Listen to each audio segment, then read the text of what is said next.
Hello viewers, my name is Trisha Gerard. I am the TV representative. I'm here in a school called Daysstar School, which it is located in Kinondoni district at Boko Basiaya.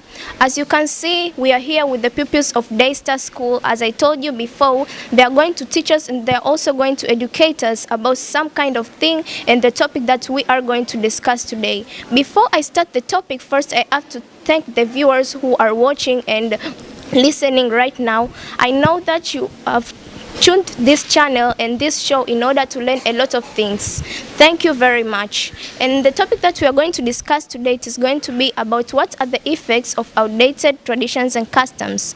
Before we start with the traditions of outdated customs and traditions, we are going to start with mentioning the keywords or the key terms of the topic that we are going to discuss today. Who can mention the keywords or the key terms of the topic that we are going to discuss today? I'm going to talk about an effect. An effect is a result of something. It may be a positive result or a negative result. For example, smoking. More especially white people who live in cold areas. They use smoke so as to warm their bodies. But scientifically, it's proved that smoke breaks down the proper functioning of the lungs. Thank you.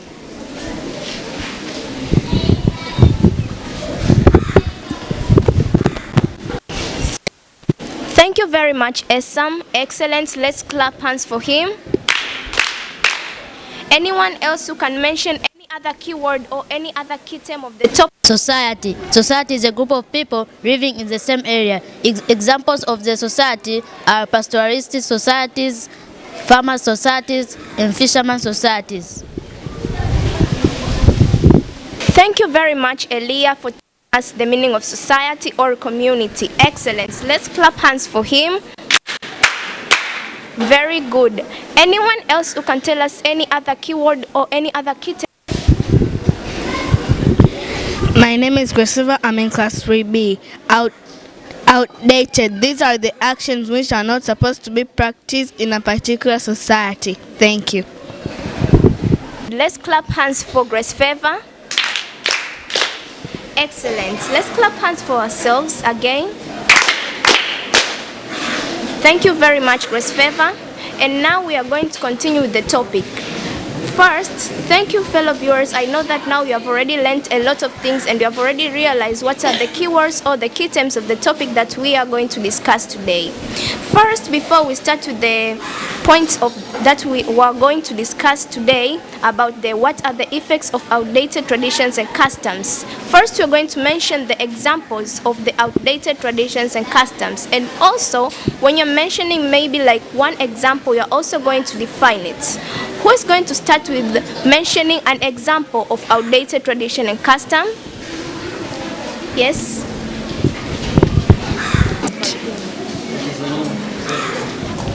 My name is Daniela Dionisa. I'm in class 6. Example of outdated customs and tradition is owning the properties. This is an act whereby a woman is denied to own some of the properties. The another of the example of outdated custom and tradition is food taboos. This is an act whereby a woman or a child is not supposed to eat a certain kind of food. Thank you. Thank you very much, Daniela. Let's clap hands for her. Anyone else who can mention any example of outdated traditions and customs? Yes, boy. My name is Yasin Shaban. I am in standard 4. Another example of outdated tradition and custom is polygamism. Polygamism is an act of a man marrying more than one wife. Another one, it is forced marriage. Forced marriage, it is an act whereby parents force their child to be married to a person he or she doesn't love. Thank you very much, boy. Let's clap hands for him. Now, anyone else who can mention any other example of outdated tradition and custom? Yes, sister? My name is Mary Bernarda Sande Komba I'm in grade 5. I'm going to say the example of bad customs and traditions. One of it is wife beating. This is an act of a husband beating his wife. And in a belief that when he does that, when he beats his wife, it shows love, that he cares for the wife. Another example, it is female genital mutilation. Female genital mutilation is a partial or total removal of the external part of the vagina.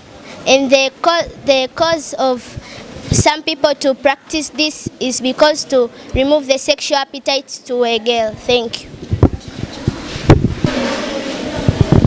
My name is Mulhat Muhammad. I'm in Standard 5A, owning of properties. This is when a woman is not allowed to own properties. Thank you. As all the peoples have already mentioned the examples of outdated traditions and customs, now we are going to go to the point of the topic, which we are going to mention the effects of outdated customs and traditions. First, we are going to mention one effect of outdated tradition and customs. So who can start with mentioning any effects of outdated tradition and custom? One of the effects it is lack of professionals and services.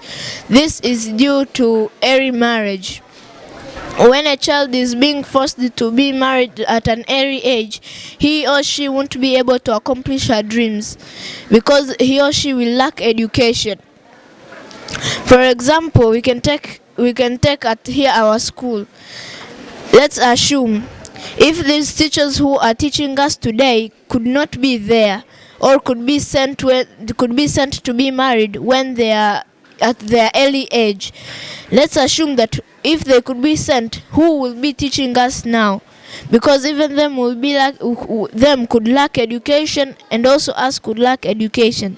That's why also these days we are lacking professionals and services, because in rural areas there are still some girls and boys who are being forced to be married at an early age. The second one, it can cause conflict. This comes due to forced marriage. When a person is being forced to marry someone who he or she is not in love with, it can cause conflict because no one will love each other and no one will listen to one another. This conflict can result to bad injuries and also death. Another thing, it is jealousy. Jealousy, this is due to polygamism. When a man has more than one wife, when a man has more than one wife, he will treat one better than others, which will cause jealousy between the others. Thank you. Very much.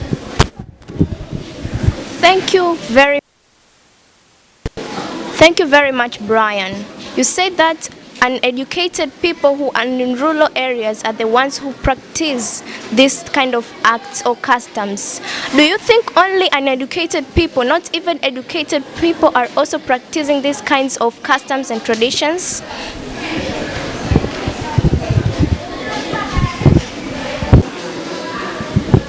There are people who are still practicing these acts even though they are educated.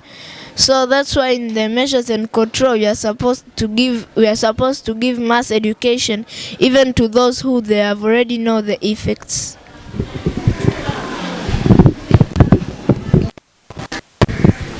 Thank you very much, Brian. Do you agree with what Brian has said? Yes. Let's clap hands for him. Excellent. Anyone else who can mention an effect of outdated custom and tradition? Yes, Yasin. Another one is hatred. This happen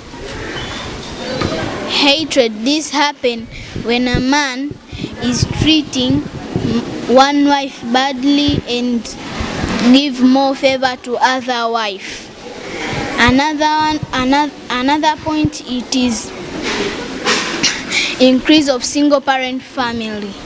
This due to forced marriage. When the parent force their child to be married to a person who he or she doesn't love, it will cause conflicts, as my friend Brian said. Another one, it is that forced marriage. If they force when that man is nearing to die, so the female will deliver a baby. If she deliver a baby and she deliver well, it will remain only woman and the child after the husband has died. So if this forced marriage will increase, it will be increase of single parent family. I'm going to talk about decrease of manpower. This is caused by early marriage. When a child is forced to marry a man who is older or younger than him, that child won't be able to accomplish his or her dreams in the future, whereby that child may have any dream to become any professional in the future. And my other point is that it can increase the country's expenditure. This is caused by female genital mutilation. When a large number of women are circumcised by the same tool, it can cause the spread of a chronic disease called HIV and AIDS. And we know one of the effects of HIV and AIDS is to shorten the lifespan of a human being. So the government's expenditure will increase by purchasing ARVs so as to prolong the lifespan of those human beings, and to continue serving the government by building and making more infrastructures. Thank you. I would like to add on top what Esam's points say. In spreading of diseases, this spread of diseases can happen when the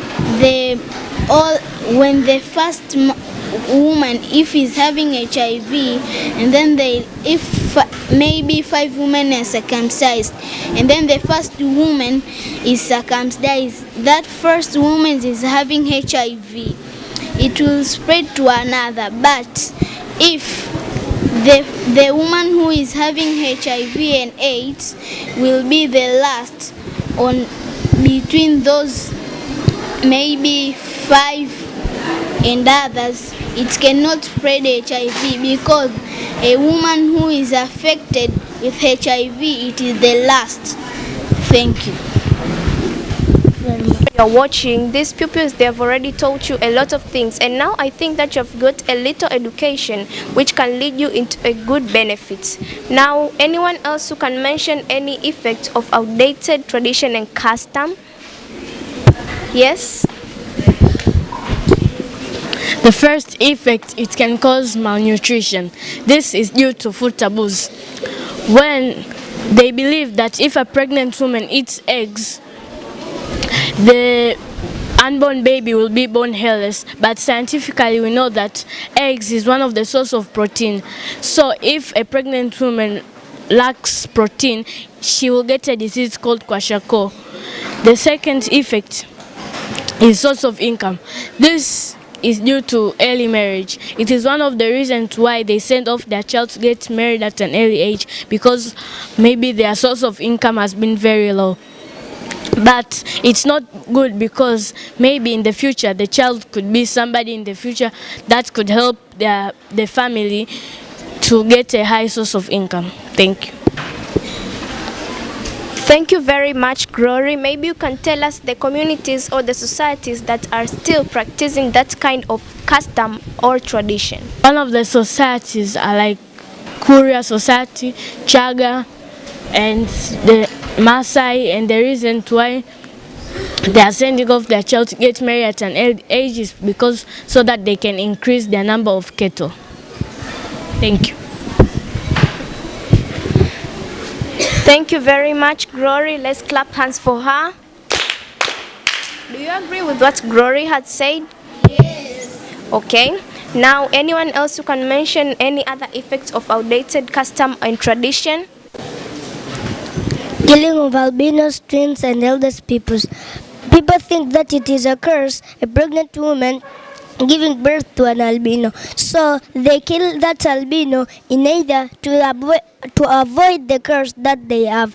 And killing of twins. People think that it is a curse, a pregnant woman giving birth to twin babies. So they kill they kill one of the baby or they kill both of the baby in order to avoid the curse that they have. But we are not supposed to kill them because they have the right to live. And killing of other people, especially the red-eyed, people think that those people with red-eyed, they are witches. Maybe if their eyes are paining and they are waiting for something and you have killed them.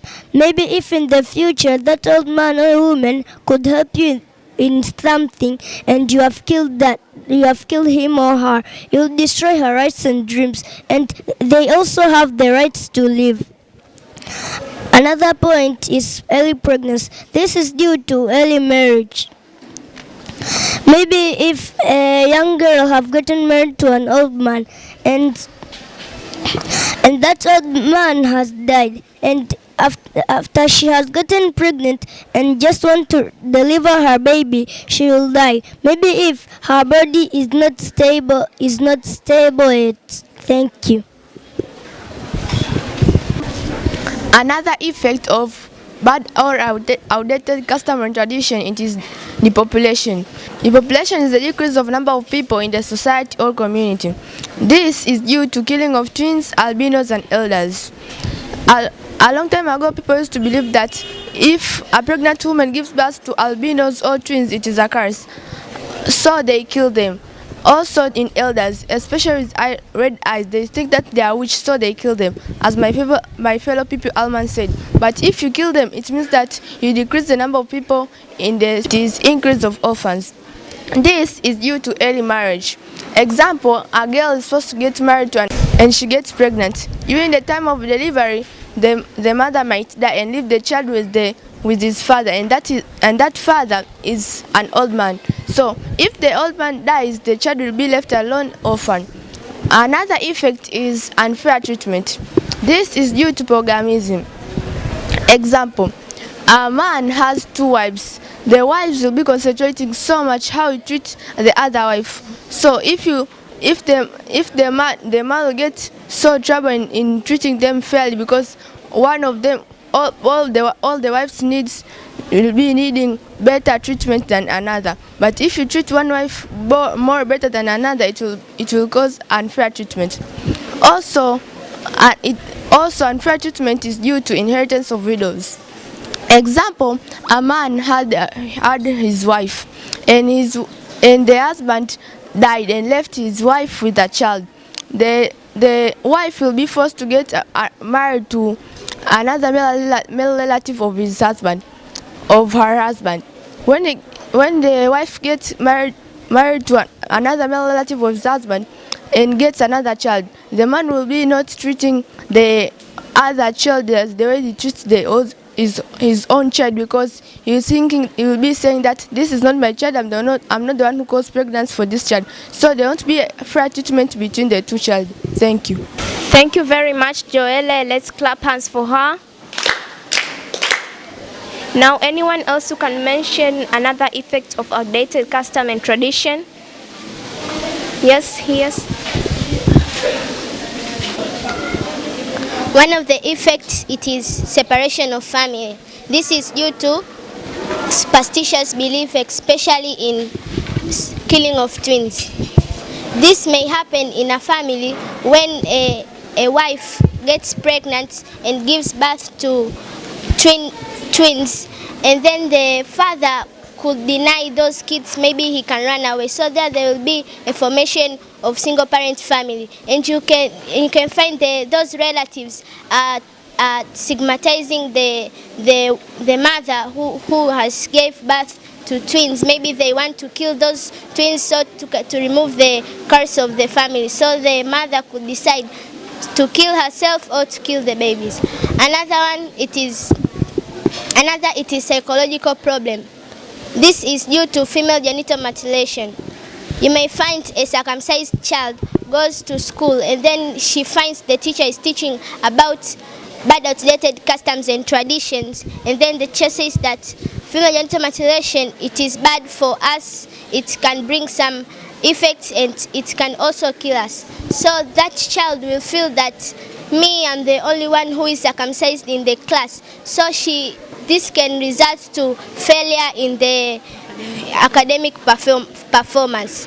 So she may kill herself, or she can take medicine, she can kill herself, and others she can join to bad groups. Thank you.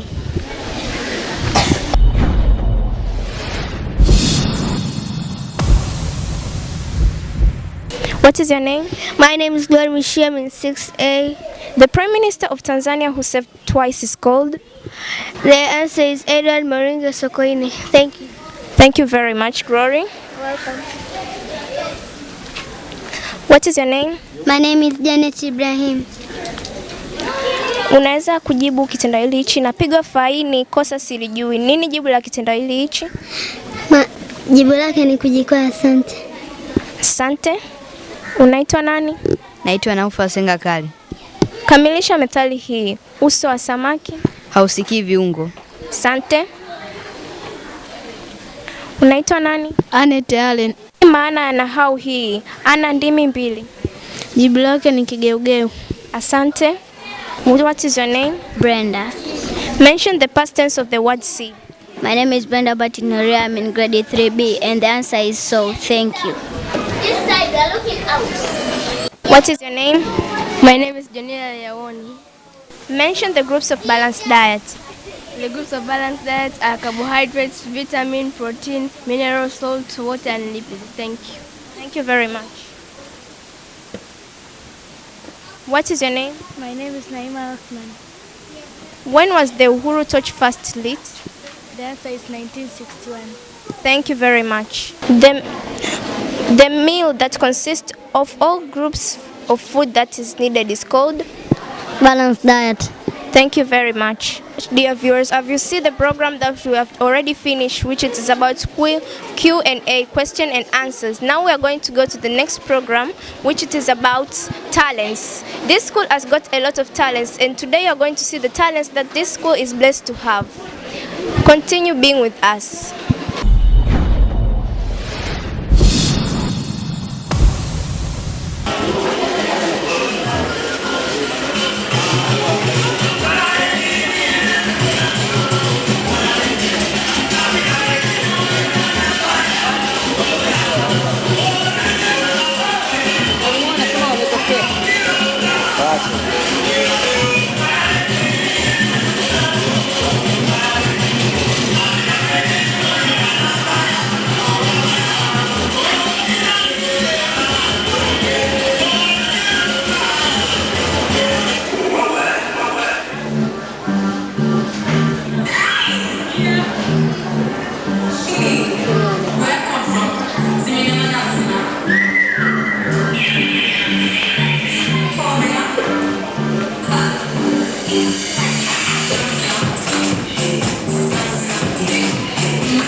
Naitwa Anwar. Assalamu alaikum. Amani ya Bwana iwe nanyi.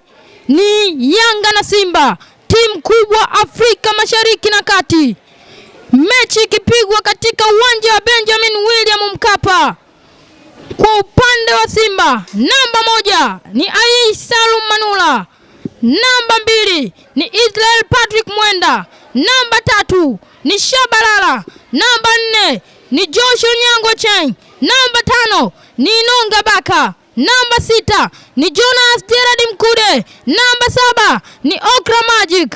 Namba 8 ni Mzamiru Yasin. Namba 9 ni Moses Fili. Namba 10 ni Chama Klatus. Namba 11 ni Pape Osman Sako.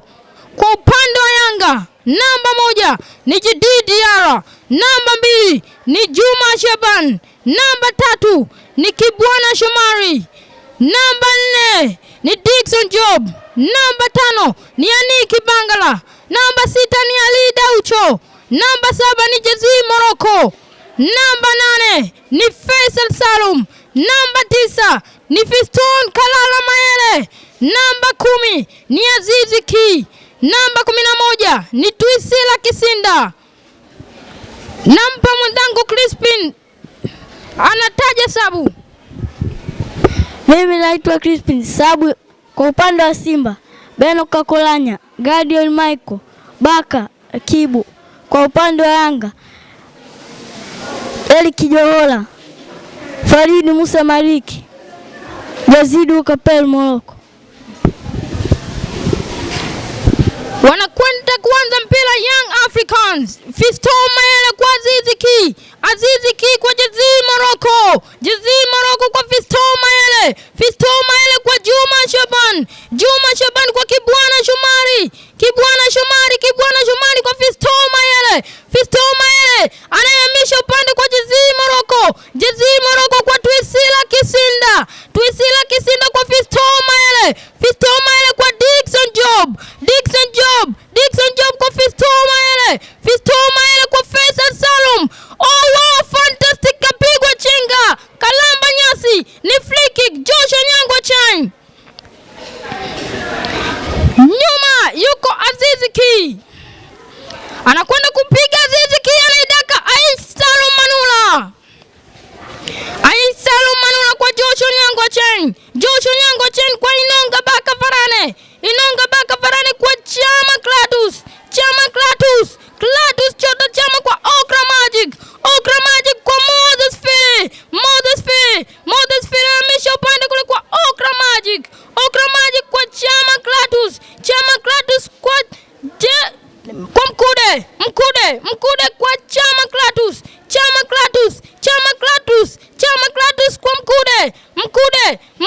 Mkude kwa Moses Philly kwa Okra Magic kwa Inonga Baka Varane, Inonga Baka Varane kwa Moses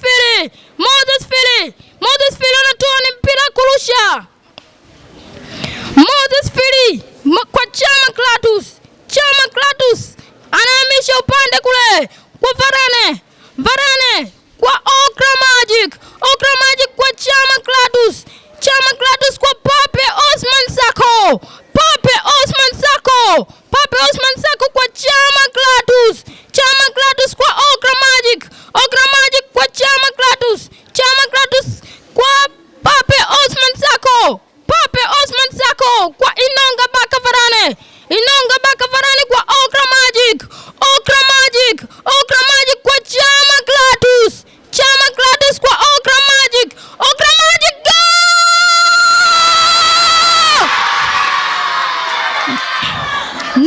go!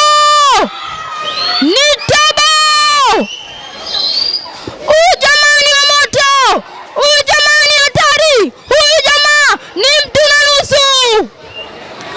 Okra Magic anasema this is Simba brother! Hii ni Simba! Wanakwenda kuanza mpira Young Africans. Fistoka la maele kwa Faisal Salum kwa Yannick Bangala kwa Kibwana Shomari kwa Faisal Salum kwa Juma Shaban kwa Faisal Salum poteza mpira kwa Joshua Nyangwa Chen kwa Mkude kwa Okra Magic kwa Chama Clatous kwa Okra Magic kwa Mkude kwa Chama Clatous anakosa goli. Joshua Nyangwa Chen anapoteza nafasi, ni goal kick. Anapiga jigijiara kwa Kibwana Shomari kwa Yannick Bangala kwa Dickson Job kwa Fistoka Lala Mayele. Oh wow, fantastic, kapigwa chenga Joshua Nyangwa Chen, kalamba nyasi, ni free kick.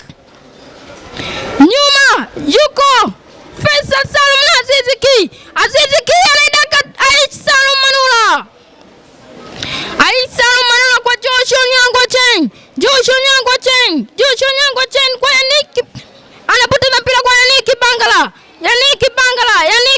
kwa Jezidu Kapel Morocco kwa Fisto Mayele anapoteza mpira kwa Joshua Nyangwa Chen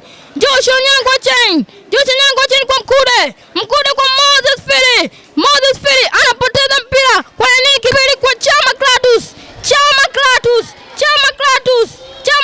anaimisha kwa Inonga Baka Varane kwa Chama Clatous anapoteza mpira kwa Faisal Salum kwa Azizi Ki nje. Upewa nini Azizi Ki? Au upewa kidonda fukuza nzi, na mpira umemalizika.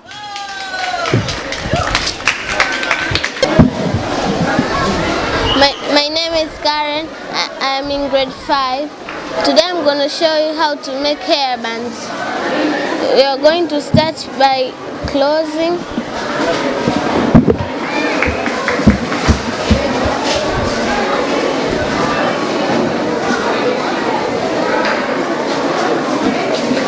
Then we are going to start.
have already finished our hairband.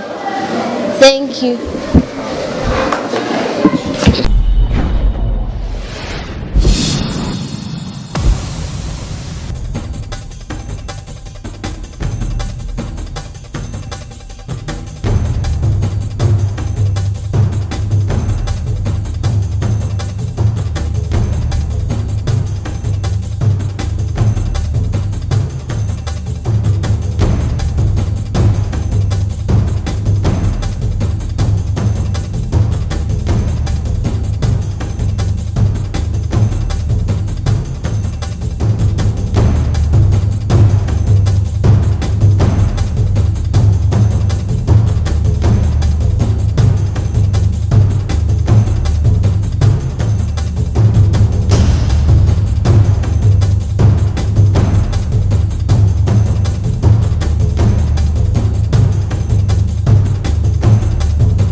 dear viewers, I know that you have saw a lot of things and a lot of talents from the children who have performed the talents, and I know that you have learned a lot of things. And now the second program or session that we are going to do, we are going to listen to the head teacher, to what he has to say to us.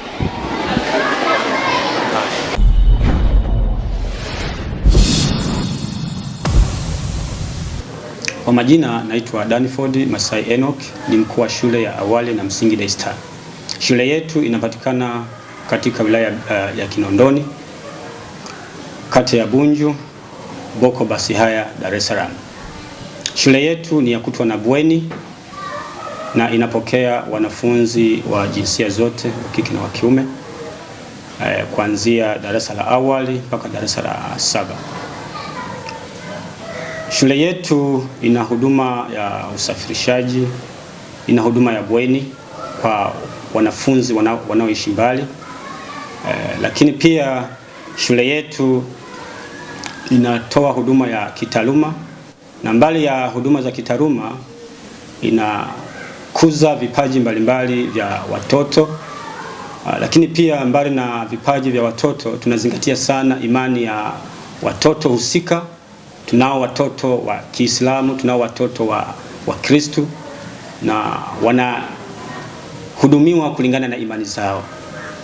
Shule yetu ni shule inayofanya vizuri kitaaluma.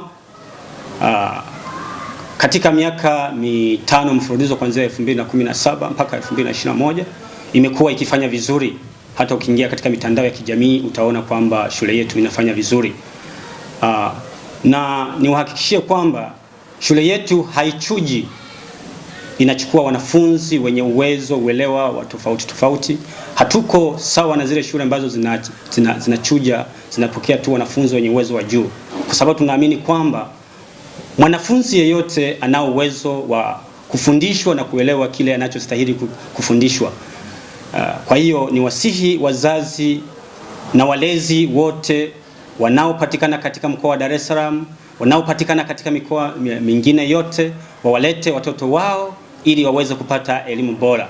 Kwa mawasiliano zaidi unaweza ukapiga namba 0785 46 25 97 au 0757 940 480. Narudia, unaweza kutupata kwa namba 0785 46 25 97 au 0757 940 480. Karibuni sana, mlete mtoto wako kwa elimu ili aweze kupata elimu bora. Asanteni sana.